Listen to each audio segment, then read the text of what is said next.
어제 설교 제목을 좀 띄워줘 볼래요? 자, 어제 설교 제목을 좀 적으세요. 걷다가 어제 마가복음 1장 15절이 본문 말씀이었어요. 자,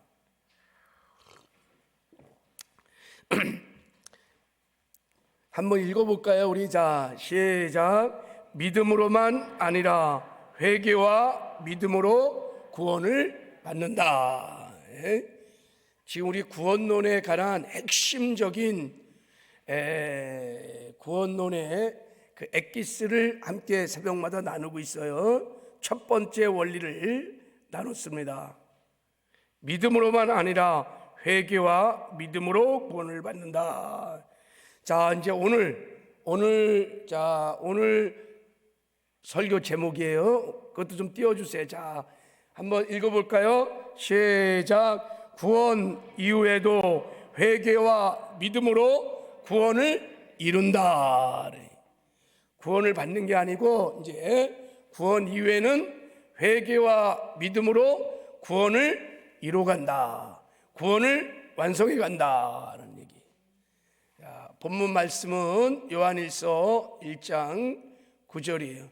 좀 다 이렇게 적어두시면 좋을 것 같아요.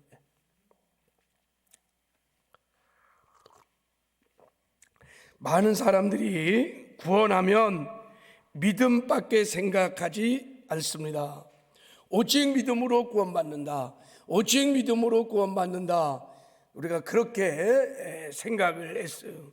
이것은 여러분 사단의 사실 굉장한 미혹입니다.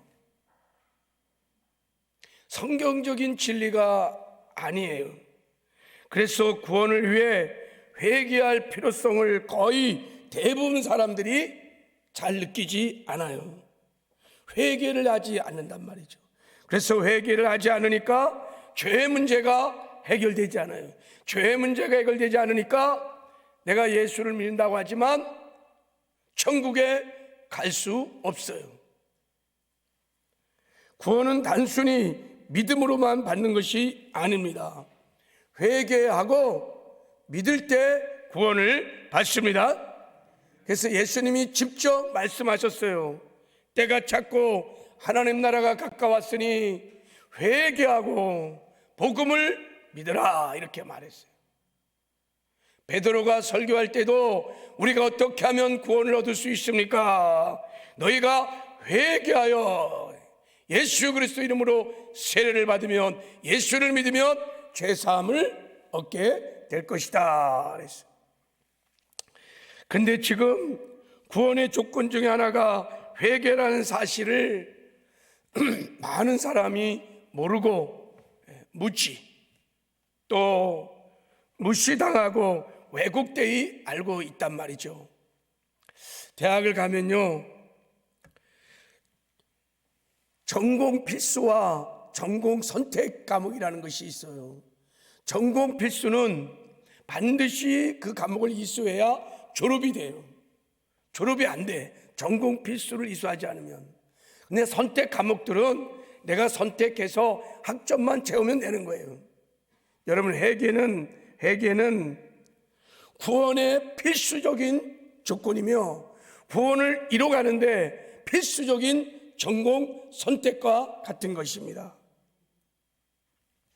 근데 많은 사람이 이 구원론이 왜곡되고 구원론에 미혹을 당해서 우리가 이 회개를 그냥 선택 과목처럼 생각해요. 내가 회개를 해도 되고 안 되고 구원받은 이후에도 우리의 삶에 회개가 별로 없어요. 회개를 하려고 하지 않아요. 그래서 많은 사람이 회개를 하지 않습니다. 회개를 하지 않으면 예수님을 주로 믿을 수가 없습니다. 그래서 회개하지 않으면 내가 예수를 믿는다고 말은 하지만, 입술로는 주여 주여 하지만 사실은 예수를 믿지 않는 거예요. 회개를 해야 예수를 나의 주로 영접할 수 있습니다. 그래서 믿는다고 하면서도 많은 사람들이 지옥을 갈 수 있다는 거예요. 이게 얼마나 심각한 문제인지 모릅니다.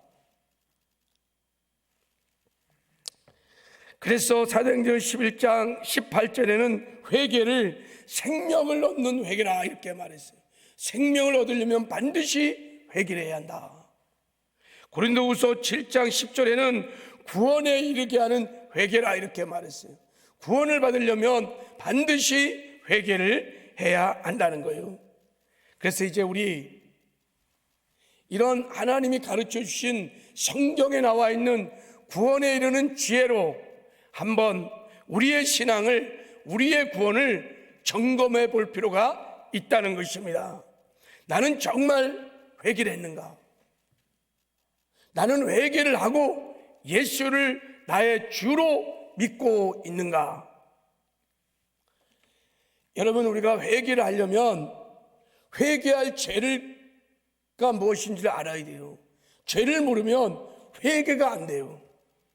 지금 여기서 말하는 구원에 이르는 회개, 생명에 이르는 회개, 이 회개를 하기 위해서 무슨 죄를 깨닫고 무슨 죄를 자백하고 무슨 죄에서 떠나야 되는지 죄를 정확하게 알아야 되죠. 그렇죠? 그래야 회개가 일어나는 거예요. 17세기에 경건한 목사였던 워터 마샬 목사님이 쓴 성화의 신비라는 책이 있어요. 그 책에 이 목사님이 목회를 30년쯤 했어요. 자기가 죄를 고백한 간증이 나옵니다. 이 목사님의 삶에는 늘 습관적인 죄가 있었어요. 그래서 늘 죄책감과 정죄감에 시달리고 있었어요. 얼마나 괴롭겠어요, 그죠? 목사님이 습관적인 죄를 갖고 있으니까 이게 죄가 죄인지도 알면서도 의도적으로 습관적으로 죄를 짓는 거예요. 그래서 너무 괴롭고 힘들어서 당시에 아주 신실했던 청교도 신학자인 토마스 쿤을 찾아갔습니다. 그리고 목사님이 용기를 내서 토마스 쿤 분에게 죄를 자백하기 시작했습니다. 그동안 거짓말한 것, 음란한 짓을 한 것, 교회 헌금을 훔친 것, 자기가 그동안 지은 모든 죄들을 낱낱이 고백을 했습니다. 이 죄 고백을 다 듣고 토마스 쿤은 이렇게 말했습니다. 목사님은 가장 나쁜 죄, 하나님 앞에 가장 악한 죄, 지옥으로 가는 죄를 고백하지 않았습니다. 엄청난 죄를 지금 고백했는데 지옥 가는 죄, 하나님 앞에 가장 악한 죄를 자백하지 않았습니다. 그래서 이 마샬 목사님이 큰 충격을 받았어요.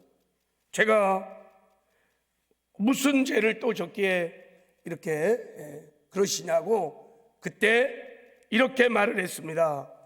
예수님을 주인으로 믿지 않고 내가 주인 되어 내 멋대로 사는 죄, 이 사탄적인 죄를, 하나님 앞에 가장 악한 죄를 목사님은 자백하지 않으셨습니다. 그러니까 이 목사님은 예수를 믿는다고 하면서도 예수님의 주권을 무시하고 내가 내 인생의 주인 되어 내 멋대로 살았던 것입니다. 이 죄를 회개하지 않았어요. 그래서 예수님을 마음의 주로 영접하지 못한 것입니다. 그래서 온갖 불법을 저질렀던 것입니다. 여러분, 예수님의 주권을 무시하고 예수님을 주인으로 믿지 않고 내가 내 인생의 주인 되어 내 멋대로 살아가는 죄, 이 죄가 하나님 앞에 가장 악한 죄며 이게 최초로 사탄이 지었던 죄, 사탄적인 죄며 이게 지옥 가는 죄입니다. 이 죄로부터의 회개가 일어나야 우리가 예수님을 믿을 수 있는 것입니다. 여러분, 우리가 예수님을 믿는다는 것은 예수님을 구주일 뿐만 아니라 주인으로 영접하는 것입니다. 예수님을 내 생명의 주인으로 영접하는 것을 예수를 믿는다고 하는 것입니다. 그런 예수님을 믿으려면 반드시 하나님의 주권을 무시하고 내가 그 자리에 앉아서 내가 주인 노릇했던 이 악한 죄를 회개하지 않고는 예수님을 내 삶의 주인으로 영접할 수 없습니다. 나는 믿는다고 하지만 그러나 그것은 그 믿음은 가짜 믿음인 것입니다. 그래서 여러분, 회개가 없이 구원을 얻을 수 없는 것이며 회개가 없이 천국을 갈 수 없는 것입니다. 여러분, 지금도 구원을 얻으려면 예수님을 나의 주인으로 영접하기 전에, 내가 예수를 믿기 전에 바로 이 죄를 회개하셔야 합니다. 이 죄가 하나님 앞에 가장 악한 죄인 것을 성령의 조명 따라 깨닫게 되고, 그리고 자백하고, 그리고 예수님을 내 삶의 주인으로 영접을 하셔야 합니다. 그러므로 여러분, 회개라는 것은 마음의 주인을 바꾸는 것입니다. 마음의 변화가 일어나는 것입니다. 내가 주인 되어 살았던 악한 삶을 제거하고 예수님을 주인으로 모시고 살기로 결단을 하는 것입니다. 이렇게 회개한 심령이 예수님을 주인으로 영접할 수 있습니다. 예수를 나의 주인, 나의 구주로 영접하는 것, 이것을 예수를 믿는다, 이것을 구원을 받았다라고 말하는 것입니다. 예수님을 믿는다 하면서, 교회를 다닌다고 하면서 마샬 목사님처럼 입술로는 주여 주여 하면서 실제로 내가 주인 되어 내 멋대로 살지는 않는가? 그래서 예수를 믿는다면서 온갖 불법을 저지르고 회개도 하지 않는다면, 그래서 온전한 회개가 일어나지 않은 겁니다. 예수님을 내 마음의 주인으로 영접한 것이 아닙니다. 바라기는 우리 서울 순복음교회 모든 성도들은 한 사람도 예 없이 내가 하나님의 주권을 무시하고 내가 그 자리에 앉아서 내가 내 인생의 주인이냐, 내 멋대로 살아갔던 이 원죄를, 이 사탄적인 죄를 다 회개하고 예수를 나의 주, 나의 하나님으로 영접하여 구원받고 하나님의 뜻대로 살아 천국 가는 은혜가 우리 모두에게 있기를 주님의 이름으로 축복합니다. 네.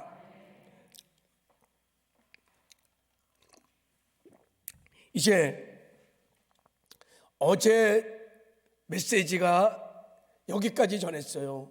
자, 이제 오늘은 구원받은 이후에도 회개와 믿음으로 우리가 구원을 이루어가야 천국을 갈 수 있습니다.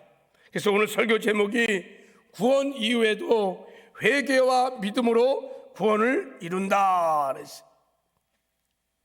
구원은 여러분 이루어가는 것입니다. 구원은 과정인 것입니다. 칭의의 구원이 있고 성화의 구원이 있고 영화의 구원이 있고, 구원은 마치 사다리를 타고 올라가듯이 완성되어져야 우리가 천국을 갈 수 있는 것입니다. 그래서 구원받은 후에도 구원을 완성하여 천국에 들어가려면 우리는 늘 회개의 삶을 살아야 합니다. 여러분, 우리가 구원받은 이후에 죄를 지을 수 있습니다. 아멘이시죠? 거듭난 새 사람은요 죄를 짓지 않아요. 거듭난 새 사람은요 죄의 법 아래 있지 않아요. 그래서 우리가 나는 죽고 거듭난 새 사람으로 예수의 생명으로 살기 시작하면 죄가 구별된 거룩한 삶을 살 수 있습니다. 여기에 우리의 희망이, 소망이 있습니다. 그런데 이 거듭난 새 사람이 이 타락한 세상에 사는 동안에는 육신의 몸 안에서 산다는 거예요. 우리 육신에는 우리를 죄를 짓게 하고 하나님의 말씀에 순종하지 못하게 하는 육신의 소욕이 있습니다. 그래서 마귀는 끊임없이 우리 육신을 미혹해서 죄를 짓게 한단 말이죠. 그래서 우리가 넘어질 수가 있어요. 죄를 지을 수도 있어요.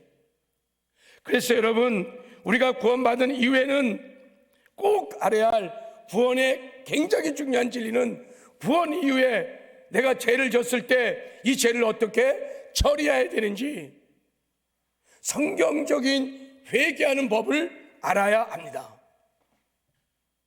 그래야 우리가 구원을 이루어갈 수 있습니다.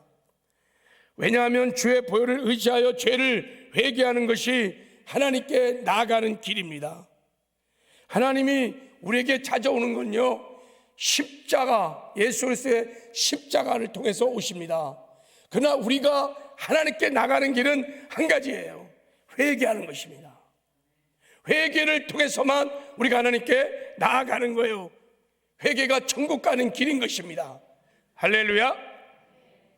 그래서 회개는 축복인 것입니다. 회개가 우리가 하나님께 나아가는 길인 거예요. 거의롭고 거룩한 삶을 살아가는 비결인 것입니다.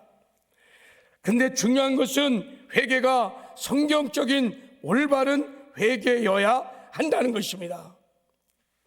회개에 관련된 성경적인 회개가 아니고 그냥 내가 생각하는 회개, 잘못되고 왜곡된 회개관을 갖고 있으면 엄청난 비극적인 일이 일어날 수 있는 것입니다.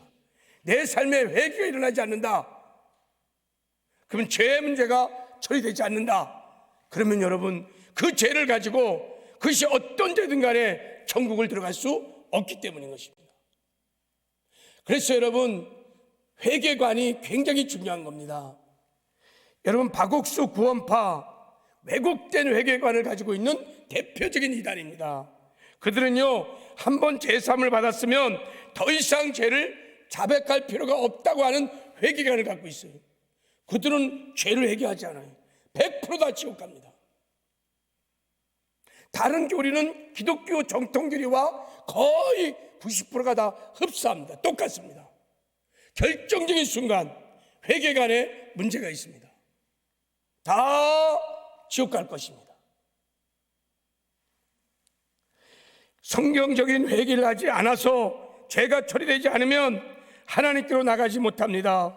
생명으로 나가지 못합니다. 뿐만 아니라 죄가 계속 장성해지면 그 죄로 인하여 버림을 받을 수 있습니다. 그 죄로 인하여 구원받은 이후에도 우리의 의의 옷이 더럽혀질 수 있고 우리의 이름이 생명책에서 지워질 수도 있습니다.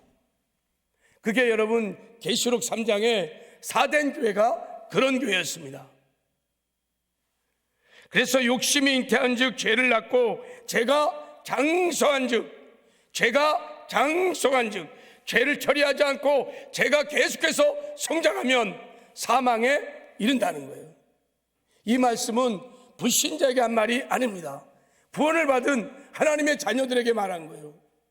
욕심이 잉태한 즉 죄를 낳고 죄를 처리하지 않고 그대로 두면 계속해서 지속해서 반복해서 죄가 장성하면 마침내 사망에 이른다는 것입니다. 우리가 죄로 인하여 버림받지 않으려면 죄를 어떻게 처리하는지에 대한 성경적인 올바른 방법을 알아야 합니다. 성경적인 회개가 생명인 거예요. 축복인 거예요. 승리인 줄 믿습니다. 자, 그러면 구원받은 이후에 회개하는 성경적인 방법은 3단계로 일어납니다. 첫째는 죄를 깨달아야 합니다. 자각. 두 번째는 죄를 자각했으면 그 죄를 인정해야 합니다. 자백. 죄를 인정했으면 그 죄에서 완전히 돌이켜야 합니다. 죄에서 완전히 떠나야 합니다. 그때 죄사함이 일어나는 것입니다. 우리가 이제 신앙생활하는 동안에 죄에 대한 깨달음을 여러분이 늘 갖고 있어야 합니다. 예수님이 누가복음 5장에 이렇게 말씀하셨습니다. 32절에 보면 내가 의인을 불러온 것이 아니요 죄인을 불러 회개시키려고 왔노라. 이때 죄인은 자기의 죄를 깨달은 사람, 그런 사람을 회개시키려고 왔다는 것입니다. 어떻게 죄를 깨달을 수 있을까요? 첫 번째는 우리 양심을 통해서 깨닫습니다. 여러분, 우리가 거듭나는 순간 하나님은 우리 마음에 법을 하나 두셨어요. 그게 양심의 법이라는 거예요. 두 번째는 진리의 말씀 앞에서 죄를 깨닫습니다. 말씀은 빛이기 때문에 빛이 비춰주면 내 안에 어둠이 깨달아집니다. 세 번째, 성령께서 우리 죄를 깨닫게 하십니다. 성령이 오셔서 하시는 중요한 일 중에 하나가 뭐냐면 죄를 책망하는 것입니다. 그러면 여러분, 양심의 법에 의해서 하나님의 말씀 앞에서 그리고 성령의 조명 앞에서 죄가 깨달아지면 바로 여러분 그 죄를 회개하셔야 합니다. 할렐루야. 그리고 이제 죄가 자각됐으면 죄를 인정하는 자백을 해야 합니다.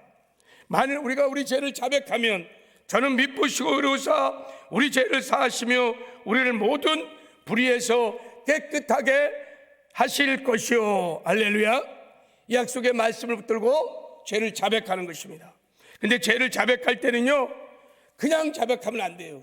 자백의 원리가 4가지 원리를 제가 말씀을 드리겠어요.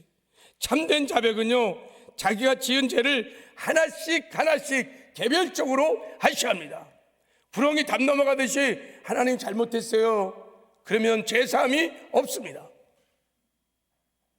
구체적으로 죄를 인정하셔야 합니다. 두 번째, 참된 자백은 다시는 그 죄를 짓지 않겠다는 단호한 의지와 깨끗한 마음으로 애통하면서 죄를 자백하셔야 합니다. 세 번째는 참된 자백은 하나님께만 하는 것이 아니라 사람 앞에서도 죄를 자백해야 합니다. 하나님께 진 죄는 하나님께 자백하지만 사람에게 진 죄는 사람에게 죄를 자백해야 죄사함을 얻습니다. 많은 사람들은 그냥 하나님께 와서 하나님 잘못했어요, 그러면 죄사함이 일어난다고 생각해요. 이건 엄청난 미혹입니다. 사단의 속임수입니다. 그래서 우리 안에 죄가 처리되지 않는 죄가 얼마나 많은지 모릅니다. 그래서 예배를 드려도 기도를 드려도 하나님의 임재 앞에 나가지 못하는 거예요. 하나님과 우리 사이를 가리고 있는 수많은 죄들이 하나님의 영광에 이르지 못하게 하는, 다 미혹됐기 때문입니다. 여러분, 죄를 졌으면 하나님 앞에도 죄를 인정해야 되지만 사랑과 관련된 죄를 졌으면 반드시 사람 앞에 가서 용서를 구하고 용서를 하고 죄를 자백하셔야 합니다. 누가복음 마태복음 5장 23절 24절을 한번 읽어보겠습니다. 자, 시작. 그러므로 예물을 제단에 드리다가 거기서 내 형제에게 원망 들을 만한 일이 생각나거든 예물을 제단 앞에 두고 먼저 가서 형제에게 화목하고 그에 와서 예물을 드리라 그랬어요. 말씀을 한번 보세요.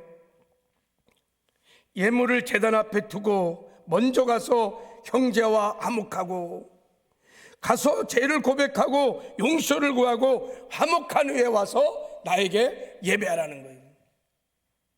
네 죄사함을 받은 다음에 네가 나한테 예배를 드려야 그 예배가 연락된다는 거예요.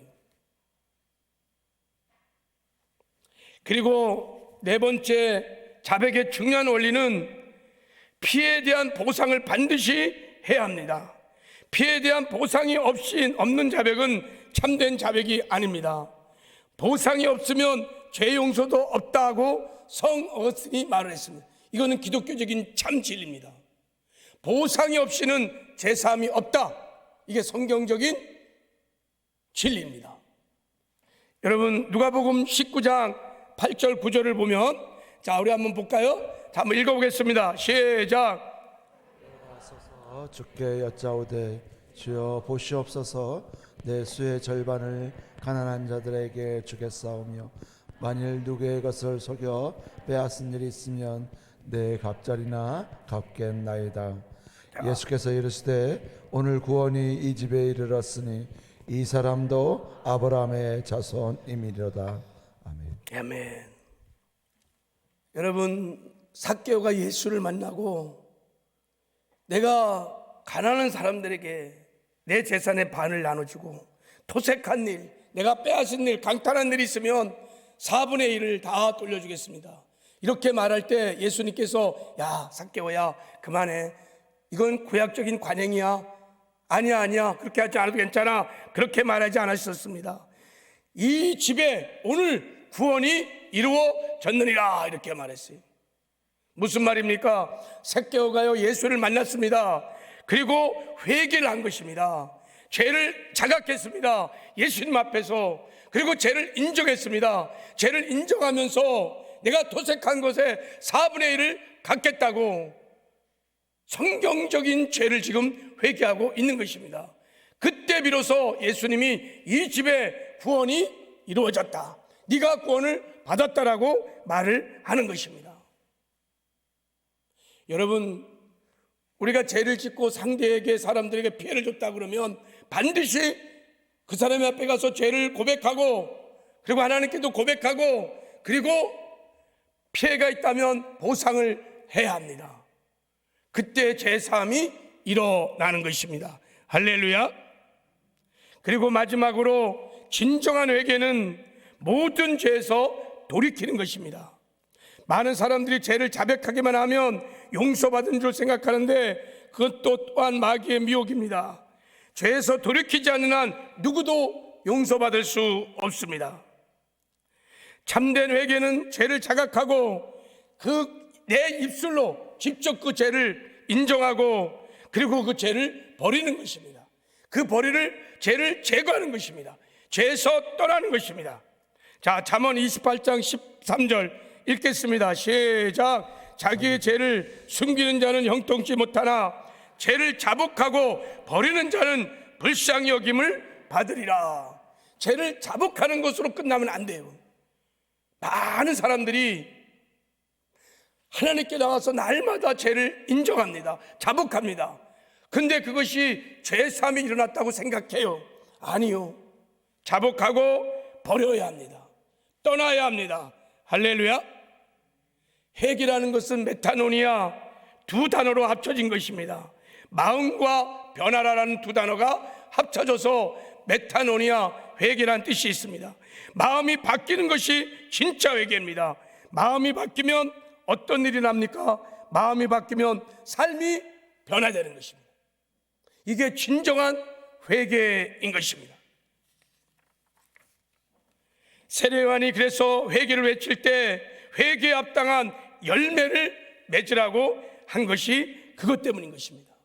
여러분, 내가 죄를 인정했다면 그때부터, 그 죄에서부터 완전히 떠나시기를 바랍니다. 돌이키시길 바랍니다. 그리고 돌이킬 뿐만 아니라 모든 죄에서 돌이키셔야 합니다. 자, 우리 에스겔 18장 읽고 이제 마치려고 하는데, 자, 우리 같이 한번 읽어보겠습니다. 시작. 주 여호와의 말씀이니라. 이스라엘 족속아, 내가 너희 각 사람이 행한 대로 심판할지라. 너희는 돌이켜 회개하고 모든 죄에서 떠나할지어다. 그리한즉 그것이 너에게 죄악의 걸림돌이 되지 아니하리라. 너희는 너희가 범한 모든 죄악을 버리고 마음과 영을 새롭게 할지어다. 이스라엘 족속아, 너희가 어찌하여 죽고자 하느냐. 여기 중요한 두 가지 교훈이 있지요. 회개는 죄에서 돌이키는 것입니다. 회개는 죄에서 돌이키는 것입니다. 죄에서 돌이키되 모든 죄에서 돌이키는 것입니다. 요 한 가지는 남겨둬야지. 여러분, 바로 그 한 가지 그 죄 때문에 지옥을 갈 수 있다는 거예요.